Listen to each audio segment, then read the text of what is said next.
A new and growing category in the car stereo industry is the floating panel radio.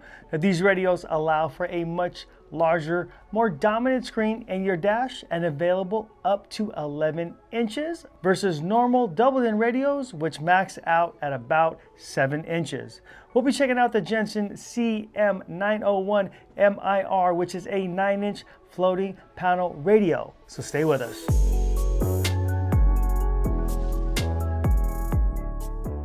Hey, I'm Josh with Breakers Stereo and Performance, and this Jensen radio is actually pretty affordable, coming in at $369.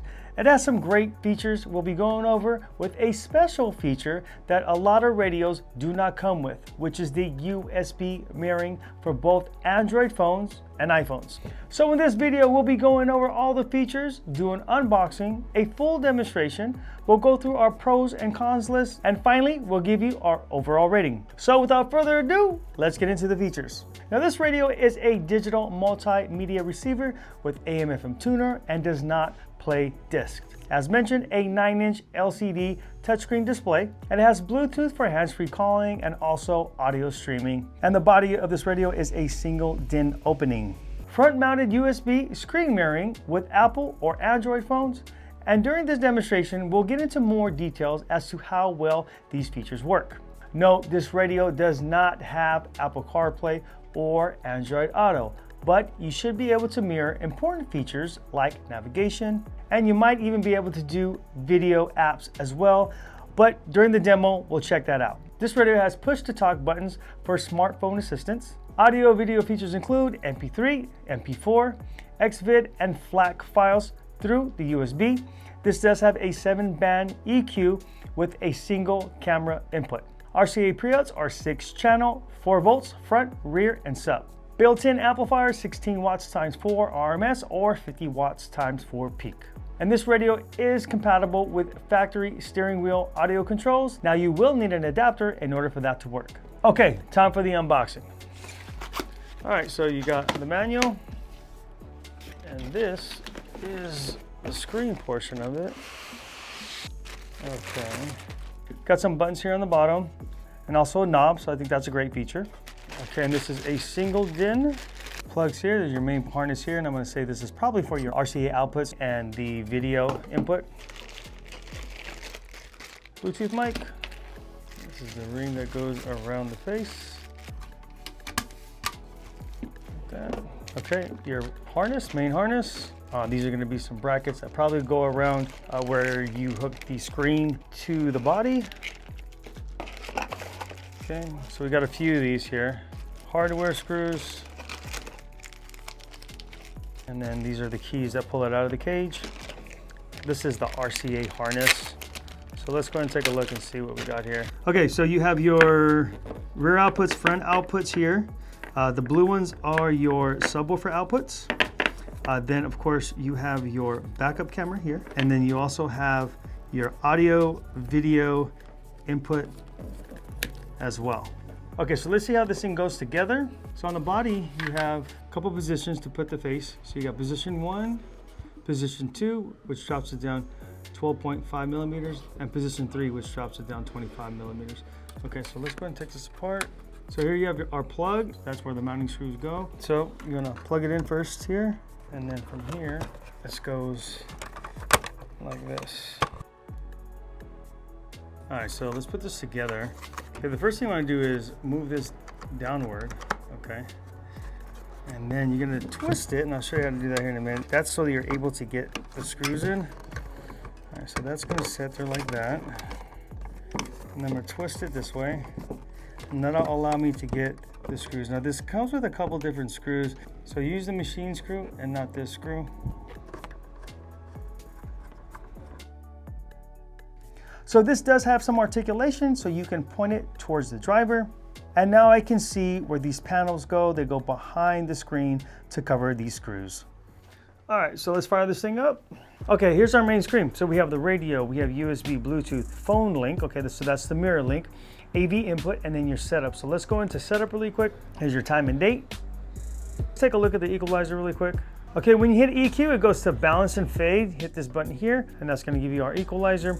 We have 1, 2, 3, 4, 5, 6, 7, 8 bands of equalization, and then we can just touch and move here. Now there are some presets here on the top that you can choose as well. So that there's different music, jazz, pop, rock.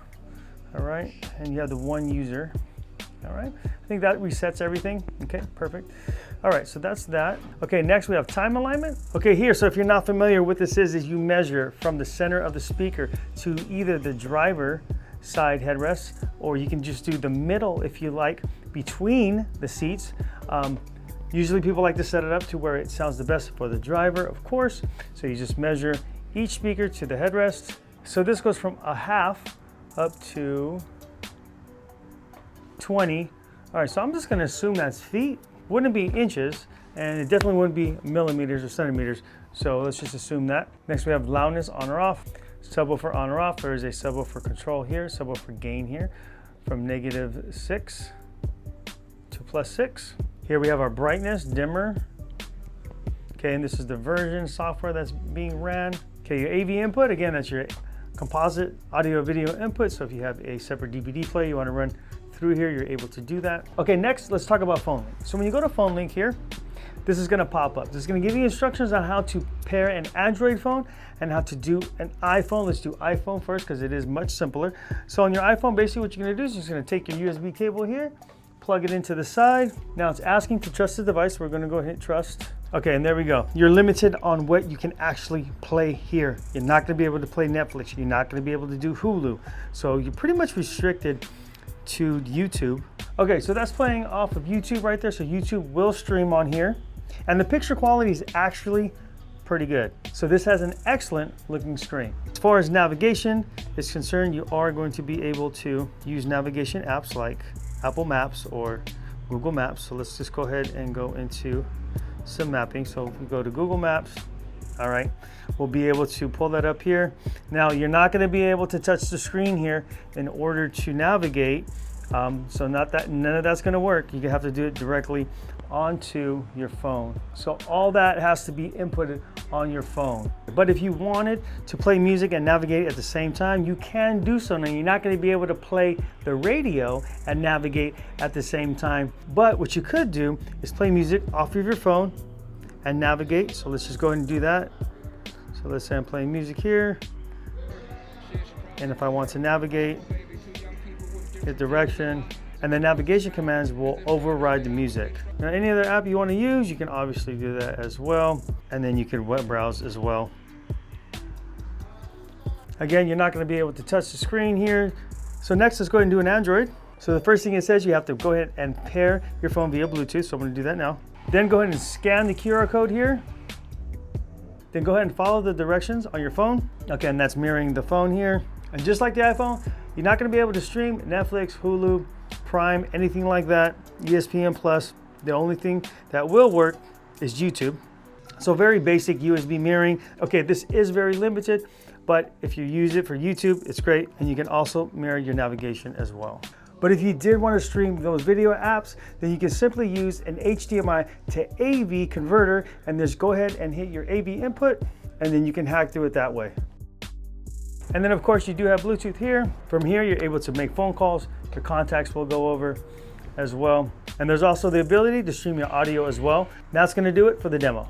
Okay, pros and cons, starting with the cons. So the power on this radio is not too impressive. It does start to distort above that higher medium level. Now that happens with any car stereo, but it does happen much quicker than some of the tier 1 radios like Alpine, JVC Kenwood, and Pioneer. And then also, of course, no Android Auto or Apple CarPlay. Okay, now the pros. USB mirroring for navigation and also for limited video apps. Video playback on USB storage devices, 6-channel 4-volt pre-outs, the price, and finally, the picture quality on this radio is pretty great, especially when you're watching your favorite auto accessory channel on YouTube. Okay, I'm gonna give this radio a 3.5-star rating. For the money, it's definitely worth the asking price. But if you wanted something with a little bit more, then spend a little bit more and then get a little bit more. But If you're in the market for something that's more basic and you can live without Apple CarPlay and Android Auto, then this could be your radio. This radio is available on our website. Just click the link in the description below and that'll take you directly to the product page. Remember, we do have financing available. Simply add to cart, pick a financing option, get approved, and we'll send the radio out to you. Again, my name is Josh. I'm with Breakers Stereo and Performance. If you liked this video, then make sure to hit that thumbs up button. Also, consider subscribing to our channel where we consistently putting out videos around all things car accessory related. Okay, that's it. We'll see you next time, and thanks for watching.